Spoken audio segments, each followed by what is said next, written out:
Yo!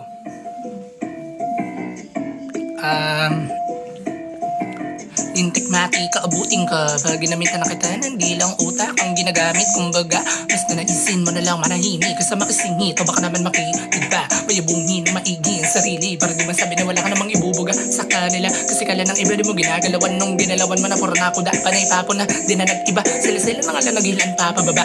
Plastikan malala, pero buti na pabuti. Kahit na papano sila nagindaan ko para makawala. Pero di ko naman yun nilalahat sapagkat kilala ko pa rin naman kung sinong alamat. O alam ko naman na marami dyang halang, pero pag-usapang aral ay nagiging pabalang. Di ka libre, nakatutok sa ulo. Sumagot ka kung sinong pasimuno kapag di mo na ituro. Pahihirapan ka ng gusto ng iyang Pilipinas to. Kaya pala di pa umuunlad yung naturingan na maging pinuno. Mga kumag na pakilat, malapitan.